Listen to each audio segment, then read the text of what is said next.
Now, I want to take it kind of back to the beginning a little bit, kind of understand your upbringing. Now you growing up in Louisiana, in what part of New Orleans? It was the Uptown, the 17th Ward, 17th Ward, Holly Grove. Right. You said Holly Grove. That's what it is. Right. You growing up, you grew up with your mom and your dad. How was that? My father was dead, in and out.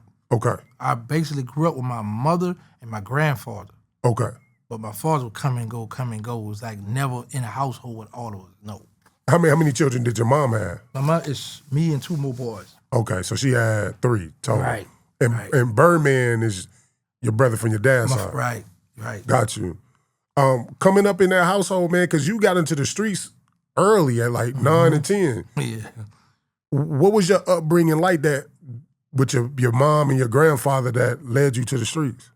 You know what? And I always pay attention to when people say that, right? My mother tried the best she can. My grandfather used to whoop us, bro. His old man used to have a lock. He'd tear our butt up, right? But it wasn't until, like, when I was living in Gertown, I was on the swimming team. You know, well, I had learned, that's where I first learned how to steal at, too, A&P. But it wasn't until we moved to the Callio Project, right? I was like 8, 9 years old. And I'm always in the window. And I see these little young boys with polo shirts on, nice tennis shoes on, and I'm like, I want that. Because now we in the Callio, bro. We in the Callio in a 2-bedroom apartment. It's my Aunt Linda, her boyfriend, her son Levant, her other son Curtis, and her daughter Ducey. That's 5. Yeah. You got my mother, me, and my 2 brothers. 9 of us in a 2-bedroom apartment. Man. In the project. On Thalia, the red ramp. So I'm always in the window looking, and I see these young boys getting money, selling drugs, and I'm like, I want that, I like that. I want to enjoy that, bro. One day I remember going to the store, I remember the little young boy around my age. He used to always give me a few dollars. Like, it'd be like $1 or $2, you know, little small, buy me something in the store. He used to always give. He was hustling, though. Yeah. And that same little boy wound up getting killed in the driveway. You know, so I always enjoyed the fast life, you know, and once we moved out to Cali, we moved across the street to Johnson Street, 1-bedroom apartment. My mother would take her mattress off the bed, put it on the corner over here on the floor, for me and my other 2 brothers to lay on the floor. And in the kitchen, bro, we had 1 table, we had a cooler for a refrigerator. And to this day, I don't eat this. We had a can of string bean, and a can of cranberry sauce. That's all we had to eat.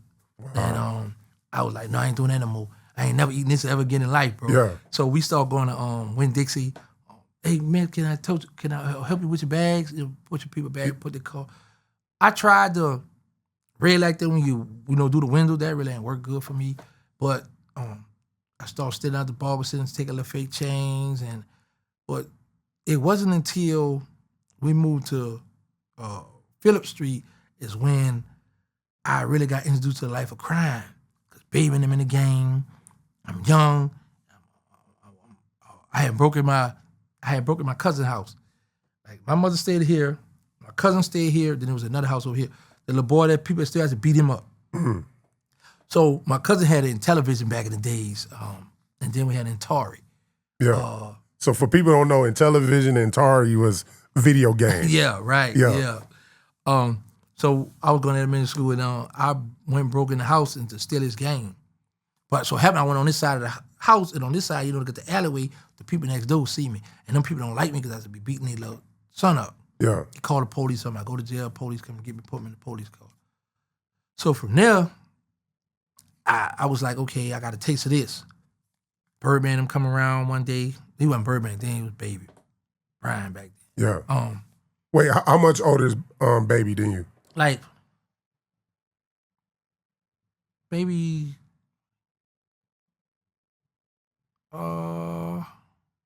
5 years. About 5 years. 6 years. So, because him being your dad's son, when did you meet Baby? Did you always know him all your life? Or? Yeah, when I was young, because they didn't have nowhere to stay, so him and Slim came stay with us for a little period of time. Okay, so Slim and Baby got the same mom and dad? Yeah. So Slim is also your brother? Mm-hmm.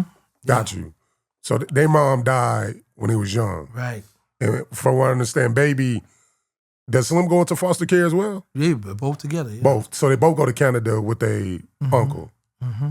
And then how did they get back to New Orleans? Because my father sent for them. Was like, Okay. I want my children. Because my father got a lot, bro. It was like about 20-something of us. Man. It's a lot of us. Did you know all 20-something? No, but when I went to Okay. the Fed, I started meeting them and talking to them. This one and that, started meeting because a lot of them had heard about me. Got you. I'm the youngest, but I was the most wild one, Got you. So I had met a lot of them, started talking to a lot of them. But how Baby and Slim and I still stayed tight because they was in a dope game. They hustling. I'm young, so it's like, you know how you be young, you go talking that old gangster talk, but you don't really know if you really about that. Yeah. So I was do that. I used to talk a lot. Man, I'm with this here, I'll do this, I'll do this and that. And he put me to the test one day, That was my first time with a gun. Yeah. At this time, I'm about 11 years old.